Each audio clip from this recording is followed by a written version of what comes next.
everybody. I want to welcome you all to Orange County Historical Society today. Today we've got a really good presentation in store for y'all. Sam Biggers, who's with Dominion Traditional Building Group, is going to talk to us a little bit about rebuilding Menokin. And if you don't know, Menokin is an historic property, an historic home down near Warsaw, Virginia. And it dates to the 18th century. And Sam's going to come up and give us a presentation. And if you have any questions for him about his presentation or about the subject matter, just please hold those to the end, and he'll be more than happy to answer your questions. Okay, so I'm going to turn it over to Sam. All right. Hello, everyone. Like Ray said, my name's Sam Biggers. I recognize some of you from my last presentation. We're excited to be here. Like he said, I'm going to be presenting on the work that Dominion Traditional Building Group has done for the past multiple years at Menokin. I'll go through a little bit about our company and what we do and why I'm talking to you right now. We'll talk about the project and kind of how it's been thought about by the designers and the foundation over the years. I'll go through some of our work kind of by year to show you what we've done and point out interesting things we found. And then I'll talk about the work that we're going to do in the upcoming years. Dominion Traditional Building Group is a historic masonry contractor. That means we work on brick and stone buildings that were built prior to 1920-ish. We've worked on the Holiday House in the past. Here in Orange, we've worked on Berry Hill. And we've really worked across Virginia, Maryland, and West Virginia. We travel for our work, so our guys spend 3 nights out of the week in a hotel room. So it takes a special mason to be okay with that, but we have some very talented folks who work for us and are willing to travel. We use historically compatible materials. That's to say historic bricks, historic compatible stone, and most importantly, lime mortar. So we don't use Portland cement. A lot of our work is undoing bad repairs that people have used modern materials that aren't compatible with historic materials. So we have folks like Mike and Jerry who work for us who really have 30, 40 years mixing lime mortar and laying bricks and understanding how everything works together.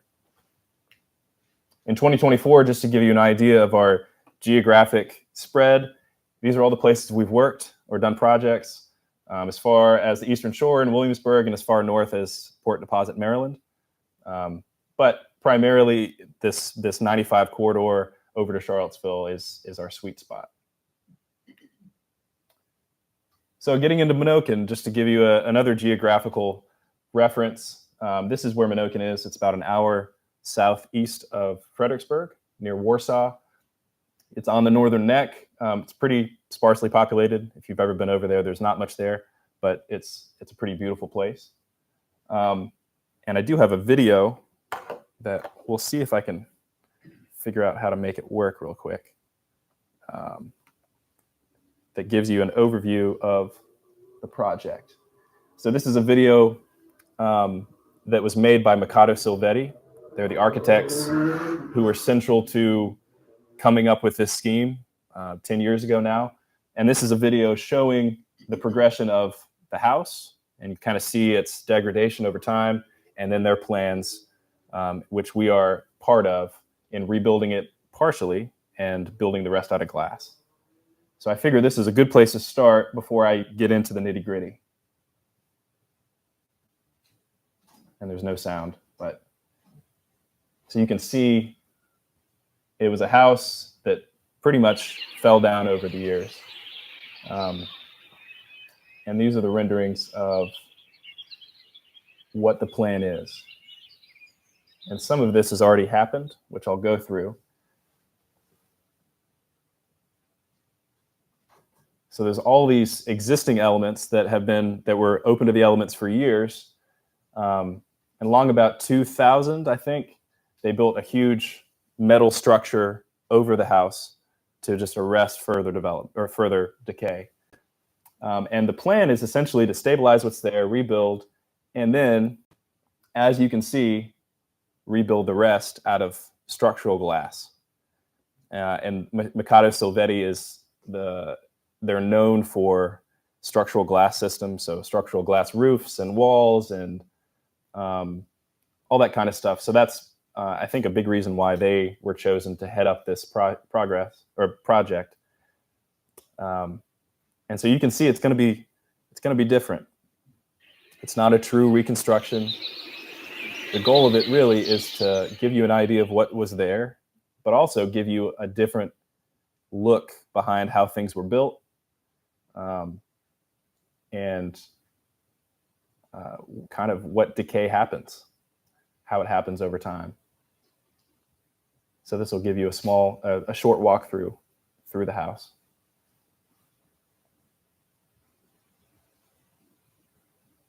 So you can see steel that's carrying the glass floors, and then the glass walls are hung off of steel that will get installed onto the masonry that we're working on right now.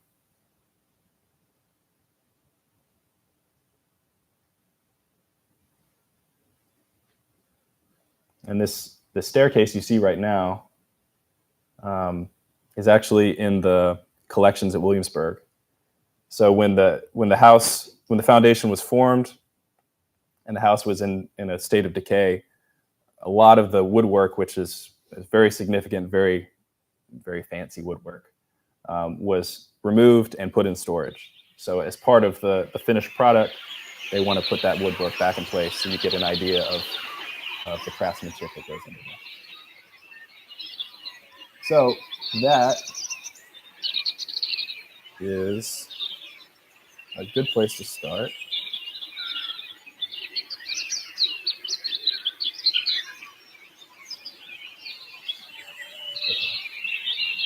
So to inform the rebuilding and the stabilization that we did, probably the best set of documents we have were done in 1940. Ironically, they're probably more useful than the modern drawings, and I don't think the architects would be upset at me saying that, just because of the high level of detail that they have. And also, the house has been a ruin for the past, I don't know, few decades at least. So these are a pretty interesting snapshot of what the house looked like. And it had already started to decay by this point, but you still have dimensions that we can pull from as we work on the masonry, which is important if when we start, there's no window and we need to know where to put that window and how do we do it in a historically accurate way. These drawings are incredibly helpful.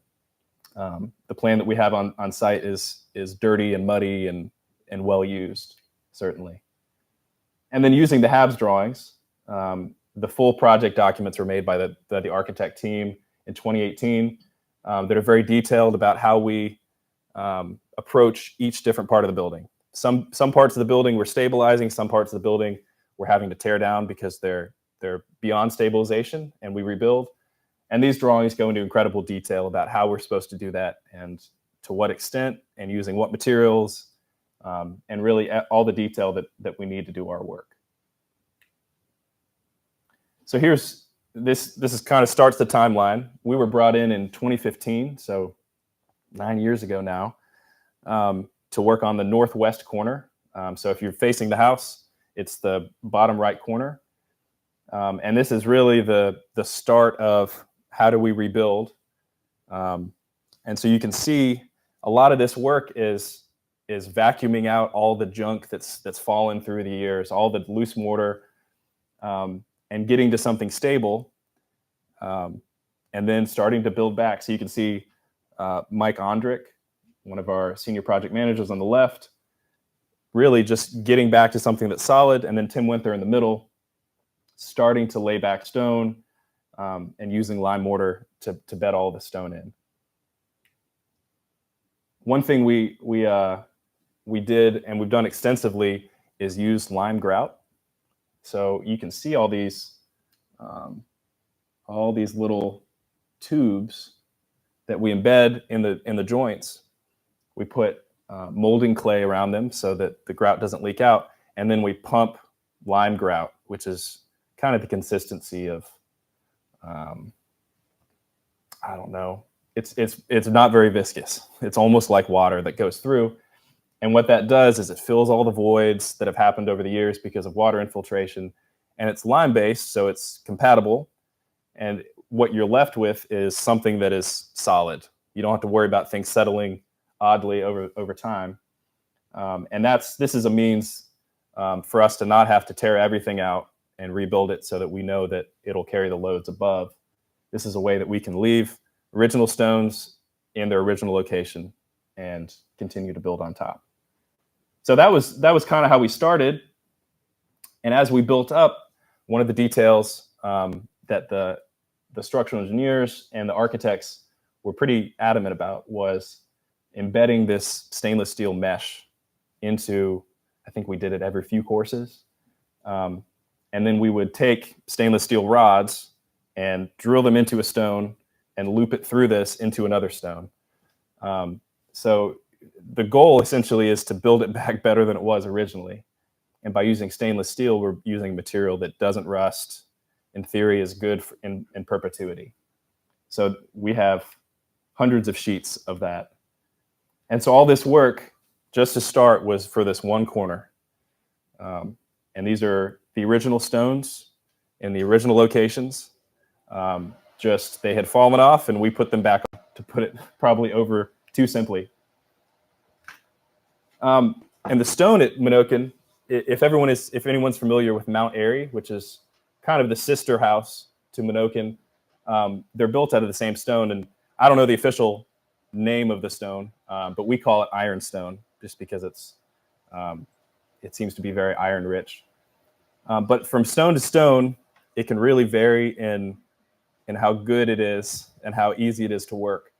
It is a sandstone, but you get some stones like this, they get these really interesting patterns in them. And that's not carved, that's just how it originally is.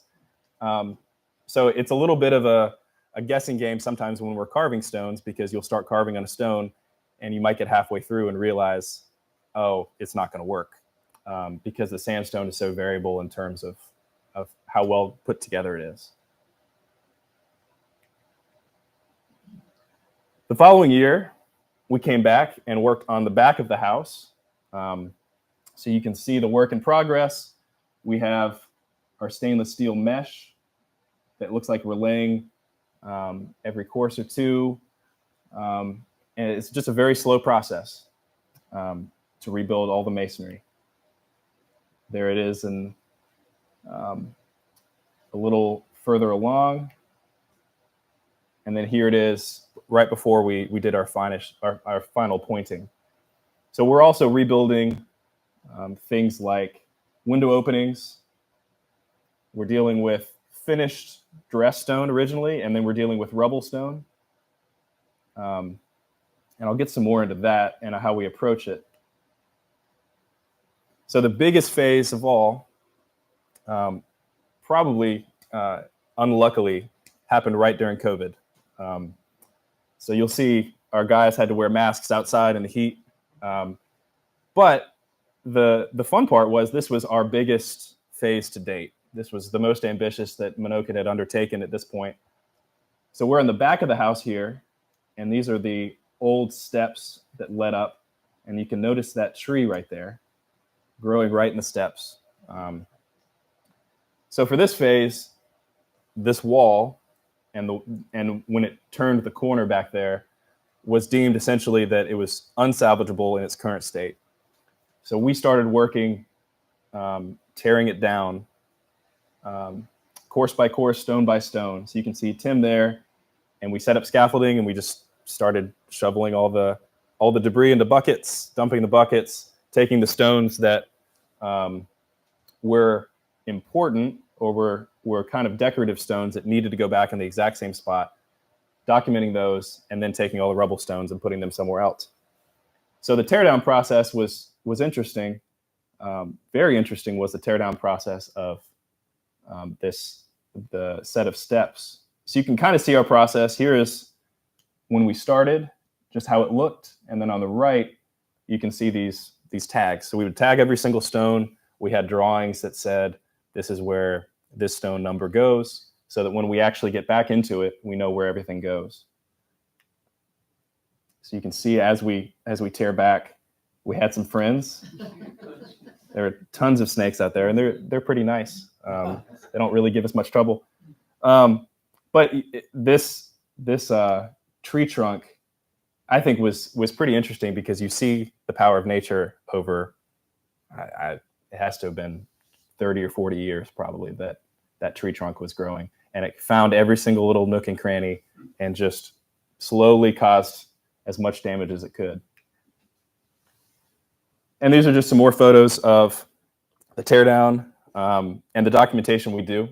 So as we're tearing it down, we're not only tagging the important stones, but we have an iPad, we're taking photos, we're getting dimensions of what is exactly there. And while we trust the Habs drawings from 1940, we definitely wanted to verify because a measurement in the field beats a drawing from 80 years ago, we found.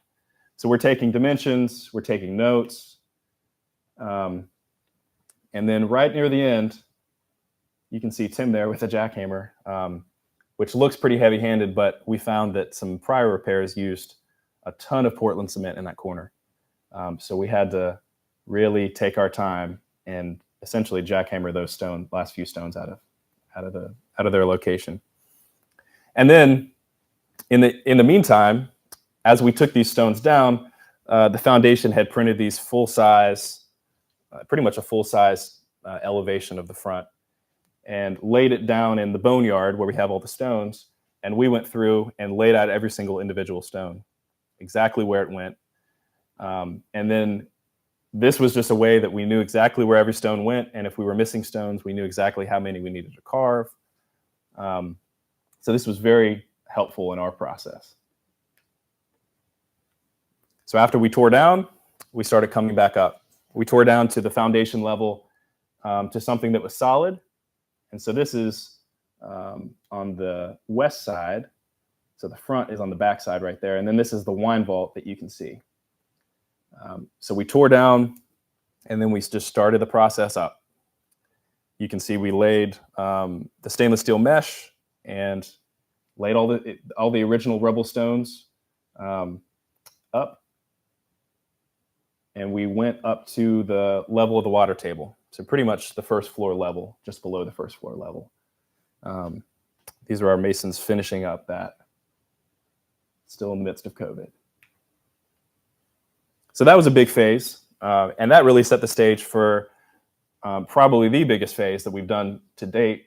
2 years later in 2022, we came back and we built that wall, the walls that we had built the foundation for, up to the roof level.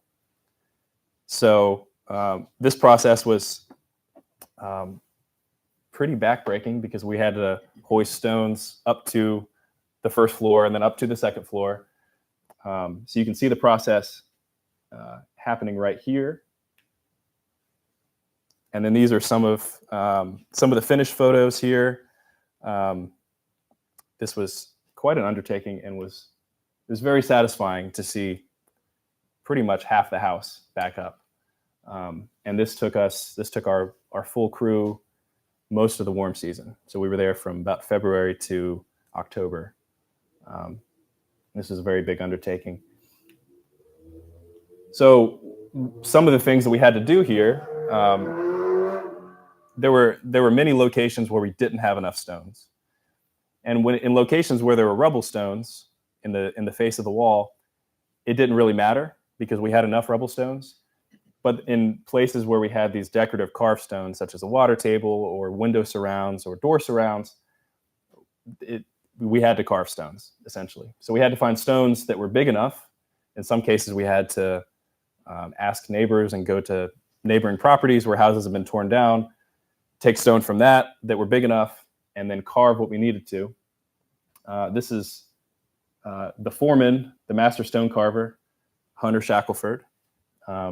And this is, I think, just a neat photo showing his process. So this is the rough stone on the left. He would make a template out of wood and make sure it matched the existing profile of the water table stone. He would start carving that way, and then in the end, he'd have a finished water table stone. So we luckily did not have to do this many times because so many of the original stones were on site and had been cataloged and moved someplace. So we just had to figure out where they were. But in some cases, we did have to carve. So we were able to leave our mark in that way.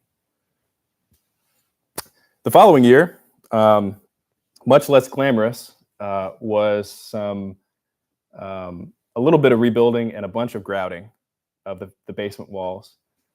So you can see our process. We get it in buckets, we add water, we mix it, we pump it in.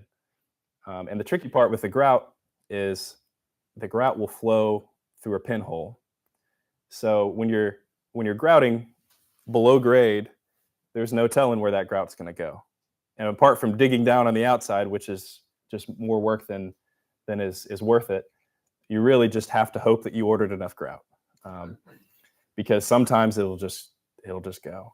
We were doing a project in West Virginia, and we pumped, I don't know, we probably pumped 50 gallons of grout into a foundation wall, and it just wasn't.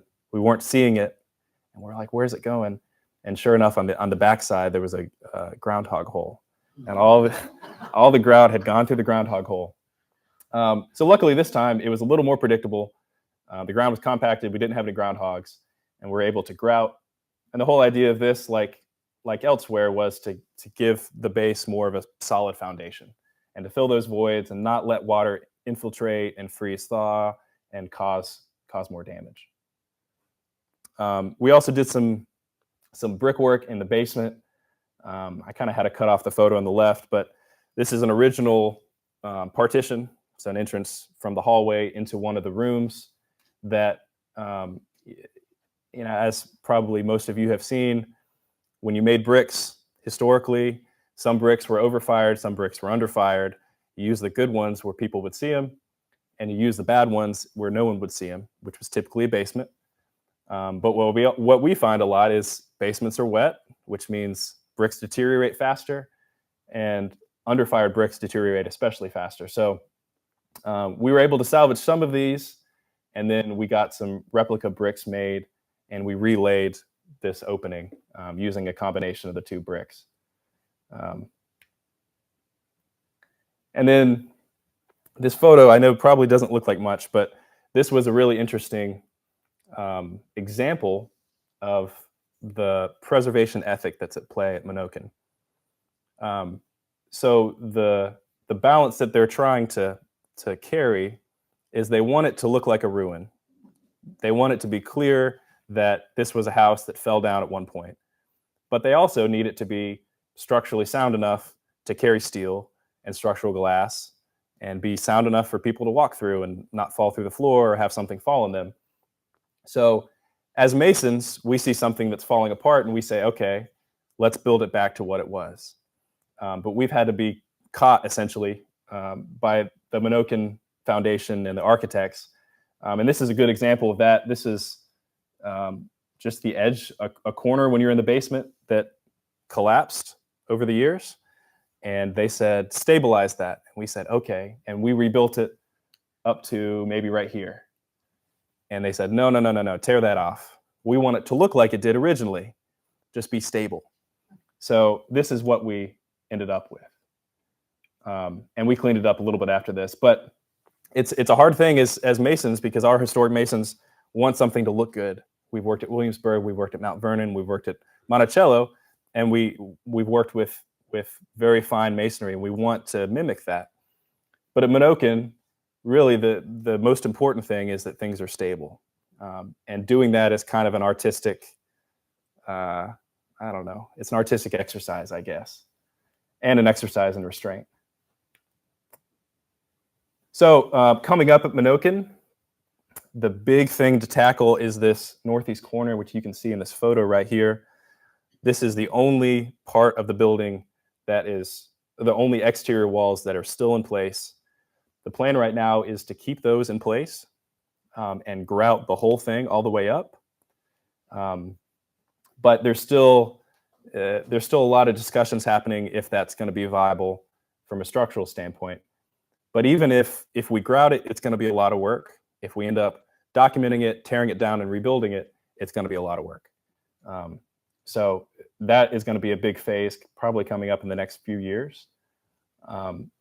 Much less glamorous are Syntec anchors, and we've done those at the foundation level, and those are essentially big rods that pump cementitious grout into them or through them into the foundation, and those are kind of, think of them like a way to stitch the building together. And so those run a long ways through the foundation walls. So we have some of that next year, and then some more basement stabilization. And these are some good photos of this northeast corner. If you walk up these steps, you can see just how precarious everything looks. There's a pretty complex framework of wood in here and shoring that is holding everything up, including the roof. Part of our work is going to be tearing that out in such a way that the building doesn't fall down, taking the roof off, labeling and tagging the roof and putting it in storage, and then tackling the masonry work, whatever it may be. And part of our concern here is this is the plinth for the front door. So this is like right over here. And you can see how little bearing that stone has. The stone is kicked out. And it has maybe 2 inches of bearing. So the thought of really getting into this, it's quite a planning process, and how are we going to sequence this, and what are our contingencies, and how do we do it in a safe way? So I probably blew through this too fast, but I just want to thank you for attending and listening to our Menokin work, and I'd be happy to answer any questions anyone may have. Yes? I know this is going to sound silly. I'm completely a novice. Okay. It looks like snow and crystal. Is that the limestone mixture you're talking about? Where was this? Right at the base, and then earlier, one of the early pictures, it looked like they were working with snow around them. That white, okay, go back. That on the right. You see all the white? All the white, like down here? Yeah, go up on the. Oh, right here? Right there. So that's our lime mortar. Okay, that's what I wondered if that was lime mortar. And it when it cures, when it's wet, it's kind of gray, but when it cures, it turns pretty bright white. Looks like ice and snow. Yeah, it kind of does. It kind of does. Yes. Can you talk a little bit about the intended future use? Why the current owners, the foundation, want it to be reconstructed this way? What their plans are? Yeah, I can speak a little bit to that. The goal of the project is to open it to visitors, and for it to be to talk about the history of the house. So I don't know a lot of the history, admittedly, but I do know that Henry Lightfoot Lee, who was the signer of the Declaration, had the house built in 1768, I believe. It's one of the very prominent plantation houses from the landholding elite that kind of dot the northern neck. So it has a central part of Virginia history, especially Revolutionary history. So they want it to be part of that. They want to tell the enslaved stories, which they've done research for the past 10 years on who were the enslaved on the property, what was their experience like, and then also talk about how the building was constructed. And part of how that is going to be done is through the glass. So they can take visitors through and talk about the wine vault and how you would build a brick vault, barrel vault. That's kind of their goal, is to open it to the public and have it as a teaching opportunity in the future. Yes? I know on some historical reconstructions that they show a line for the original stuff and then what's put above it. Are there any plans to sort of demarcate the stuff you haven't touched from the stuff you have? Not a lot. I think they want it to look, I think they want that line to be a little more subtle. And I think probably they want to tell that story through docents giving tours. But there are some areas, honestly, like this area I was talking about. So when we were in the process of doing this work, they found some photos, or they were able to locate. They had photos that I think they didn't quite know where they were from. And they were able to locate a photo, and they realized that originally all this masonry right here that went up to here was supporting a wood lintel, and essentially it was a doorway. And and there's still a piece of wood that's embedded that we found. So there's all these little clues.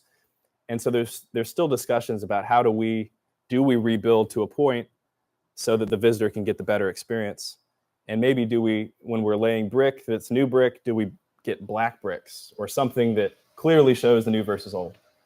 So there's not an overall plan, but there are these kind of, it's really situation by situation.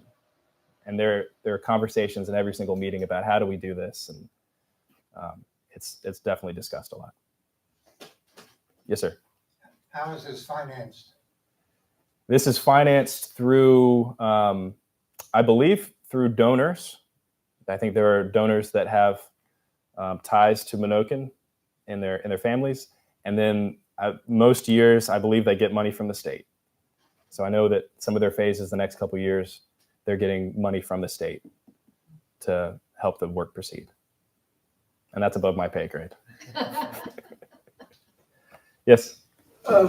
Sam, in terms of this project and other projects y'all have done around the region, are you able to look at some of this original masonry and detect certain unique characteristics about the construction of those elements that say, sure. Okay, this is distinctive of this master mason, or this is distinctive for this builder, historically? Right.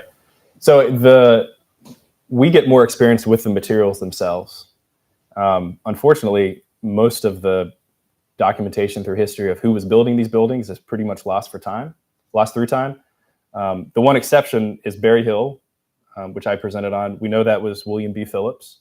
That's very well documented because of his ties to Jefferson. We're doing a project in Charlottesville, and the brickwork and the joints are identical. And it hasn't been proven. There's no documentation that Birdwood was built by William B. Phillips, but having worked on both buildings, it's pretty much unquestionable. Yeah. What we get a lot of interest on, and honestly, it's kind of old hat by now because we work at these old buildings all the time. But I'm trying to find a good photo. You can kind of see a little bit right here. I didn't include a good photo, but all this lime mortar is oyster shell lime. So they would have burned oyster shell, which is calcium carbonate, and that's what they would have used. So whereas now you go to the hardware store, and if you get a bag of lime, that lime is hydrated. So this would have been truly burned in a lime rick, which is just a big fire that they threw the shell in, and then mixed with sand, water added to, and everything laid. So we'll find whole oyster shells that are burned, that are charred and black from 1768. And so that's different than if you come over here to Orange, where they're burning limestone. And so you notice these different qualities. What's interesting about oyster shell mortar we found is that we've done projects where the mortar is as hard as Portland cement. And that's always been we still don't quite know the chemistry behind why that's the case. But there was some mortar analysis done at Bacon's Castle recently, and that's 17th century, so very old brick building. And they tested the mortar, and they found that essentially why the mortar was as durable as it was that the masons knew exactly the right amount of water to put into the mortar. So something as basic as that, they put as little water as possible, and that meant that the chemical reaction that happens when the mortar sets happened the best way it could, and that's led to the preservation of this building over 400 years. So we find these little tidbits, and we see things, and we notice things, but by and large, there's still lots of mysteries that even people like us that have lots of experience don't know. Yes, sir. Is this structure meant to be habitable? Not in its final iteration after the restoration happens. So they want it to be open to the public, but there's not going to be office space or anything else in there. It's going to be purely a museum that people come in and out of every day. Have you worked on projects on old houses like this that you were retrofitting at least the interior so it would be? Yes, sir. We have. how do you match up with the codes? Well, a lot of the Virginia Building Code gives a lot of leeway to repairs. So if you're doing repairs to a historic building, No, they kind of give you some leeway in that. they give you a lot of leeway. So we haven't had a lot of issue with that. And a lot of the code stuff on most of our projects, if they're big enough where they're dealing with getting code review done, chances are an architect is handling it. And once again, that's above our pay grade. Do you all use a structural engineer? We do sometimes. Yeah. Yes, ma'am. The deterioration of the house that you see earlier on. Yes. There are older homes that have fared far better. Right. Was there a fire or was there some disaster that befell the house that facilitated a more quick demise? The biggest thing that happened was a tree fell on it. Okay, that'll do it. So That'll that do did it. But that tree, the house had already been deteriorating before that point, and it was just deferred maintenance. They weren't really. I don't know if they didn't have the funds, but the house was kind of not in great shape, and then it hadn't been lived in for a while when the tree fell down. And then once that happened, it was off to the races. We did also find, and this is anecdotal, but when we were deconstructing the wall or parts of the building I went too far, in 2020, so during this work, we found when we got down towards the basement that when they built the house, they had a wythe of stones. They had, a line of stones on one side, on the outside of the wall. They had a line of stones on the inside of the wall, and very few stones that tied between the two. And in between, there was old mortar debris, there was junk. So, this for us, this is a story we tell. People talk about they don't build them like they used to, and that's true to an extent. But one of the bigger things is construction materials used to be so much better. You had real stone, you had great mortar, and things were overbuilt in a way. And in this case, this was a house that architectural history students learned about for years as one of the flagship American houses. But that the builders were cutting corners, whoever they were, whatever the situation was. So I think it's a little bit of both. I think there was probably call them some defects in how it was built. But I think the biggest thing was, deferred maintenance, water getting in, and the tree falling, obviously. So if you've worked at Berry Hill, then you've met Brandon Taylor or talked Yes. with him? Yes. And has he talked with you about Bloomsbury and looking at the cellars there? No, he's not. No. Yes. A couple times early on in the talk, you mentioned the term water table, and it seemed like it was sort of applied to some of the stuff that would be above. I think of the water table as where the water will end up in the ground. Right. Does it have some other meaning here? Or? Yeah, this is. It was one of the, we mentioned it, one of the arched, the wine cellar. Yeah, that slide there. Yeah, so this photo, I think right here shows it well. With water table in this case, I don't mean where the groundwater sits normally. Yeah. Architecturally, this is a Georgian ideal. And so the foundation would come up to a point, and then there would be a stone or brick that was carved in such a way that water coming off the walls of the building would flow down. It wasn't a place where water could sit. So at Menokin, these foundation walls come up above grade, and then they're capped with the water table stones. And then above that, the wall steps in, and you have the rest of the house. So it's kind of like a column. Think of it like a column base and then the column shaft. And these water table stones were the ones that Hunter was carving. So these are the decorative ones that had to be just right. Yeah. Got it. Yes, sir. With Mount Airy, was it built about, I don't know my history about it, but was it built about the same time, by the same people, or the same? Is there a parallel between Mount Airy and Menokin at all? I don't know I know it was built roughly the same time. Uh-huh. And I don't know enough, but I suspect it probably was. Yeah. Just because architecturally they're very, very similar. Uh-huh. They use the same stone, same kind of general form of the house. It'd be interesting to see if there are any parallels to the way it's built. The two of them are Right. built.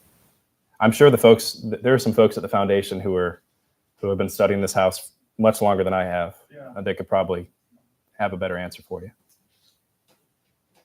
Do y'all use any, or what technology do y'all use when you go in and assess a structure or proceed to some of the rebuilding phases, any kind of 3D scanning or anything like that y'all employ? So we're pretty limited to, we have an iPad that we take photos and we mark up live in the field. That's probably the most technology we used.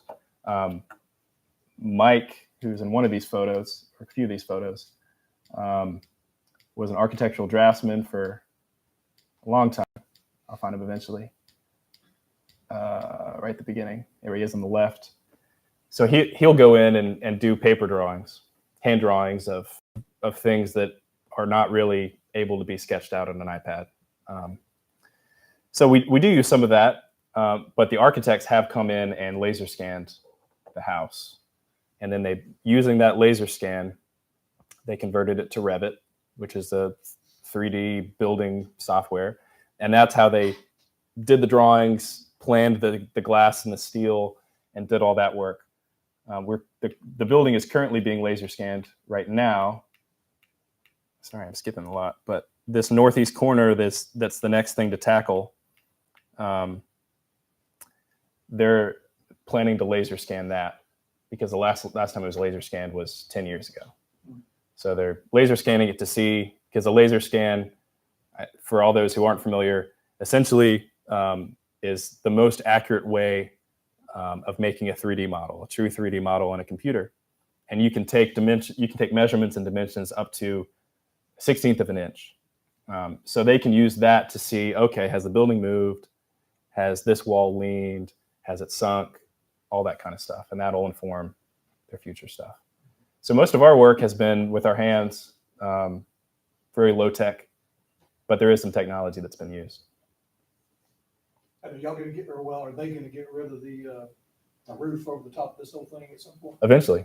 Yeah. Eventually. I guess probably when the glass goes in, I would think, is when that comes out. So that may be years away. Yes, sir. Is it your practice to donate copies of some or all of the workup you've done to universities or to academic organizations to serve as a place if you have, say, a fire? You're talking about the documentation we have? Yeah, so when these projects happen, so it's happened in phases. Some of the prior phases have happened, we've been working under a general contractor. And for that work, the photos that are taken on the site are put into one place, all the documentation, all the meeting minutes, everything has happened, is put in one place, and the foundation gets that. And typically when we work on historic houses, if the owner asks for it, if it's something that we find, it'll certainly go to the owner. If not, then we just keep records for ourselves to reference later. Yes. Can you talk a little bit about the damage that Portland cement causes versus the original lime mortar that you referenced? I sure can. That's our bread and Right butter. up your alley. Yeah, it is. I don't know if I have a good photo that demonstrates it, but essentially lime mortar, let's see. Lime mortar breathes, and that's not 100% the scientific way of saying that, but lime mortar will allow vapor to pass through. So if you have a historic house, you have lime mortar. If you have lime plaster, it all behaves the same way. So if a wall gets wet, that water will be able to vaporize in the plaster or in the mortar and disperse through the air. So if you were to spray it on the back of a brick wall that has plaster on the back side of it, that wall will get damp for a while, but eventually that wall will let the vapor dissipate. The issue happens when people use Portland cement next to historic brick, porous stone, because that will not let water pass through, not let water vapor pass through, not let active water pass through. And what it does is it forces all that moisture and the stuff that comes with it, like salt and like other kinds of stuff. It doesn't go through the mortar joint, it goes through the brick. So all the deterioration happens through the brick. We're doing a project in Charlottesville at a historic house, and in the 20s, like I'm sure many of you have seen it, they just plastered the basement with cement plaster. And what that's done is there's a little bit of lime plaster up towards the ceiling that they had that stayed in place. That's deteriorated that lime plaster because all the moisture that's in the wall can't exit through the cement, and it goes up because water finds a path of least resistance. It goes through the lime plaster, and all the salt that's in Portland cement, that's just natural through the manufacturing process, is in the water. It exits through the lime plaster, it crystallizes, it destroys the lime plaster. And when we started that work, it was winter, and the wall where the plaster was off was wet. And that was like 7 feet above the wall, 7 feet above the floor. And that was an interior wall, it wasn't even an exterior wall. So everything comes down to water and how water passes through the materials. And when you have historic materials, you need lime mortar because everything works as a system and everything will dissipate well. So if you have modern bricks and modern mortar, you don't need lime plaster. But with buildings 1900-ish or earlier, it's definitely a must. So a lot of our work is taking out the bad stuff that people have done and putting these compatible materials back in so that the building will work as it should. Does the lime mortar ever turn brown or gray? Yes, Okay. it weathers. Okay. And that's something we struggle with too. When, we want our work to blend in, but the tough part is it's hard to blend with something that's been there for 200 years. And if you try to match that color, if we get pigments and we add them to our mortar, then 10 years down the line, that mortar is going to look different than the original mortar. Can you tell the difference when you're looking at it? This is Portland cement, this is lime? Yes, usually you can.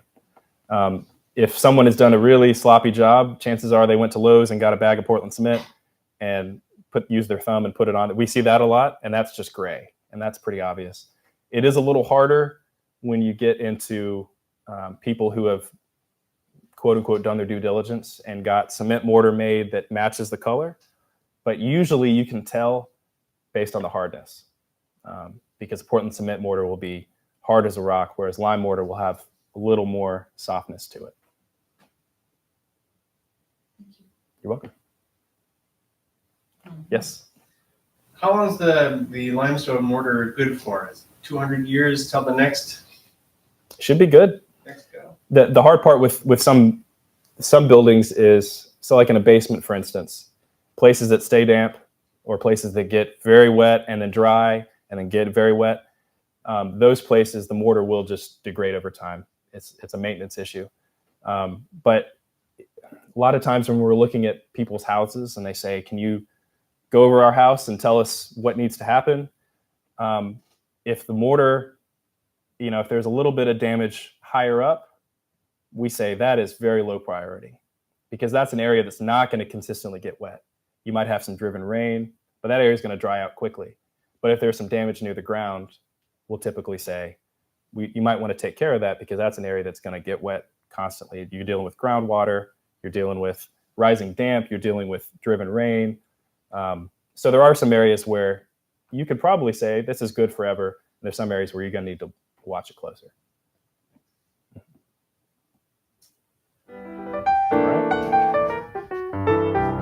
Thanks, Sam. Thank you all.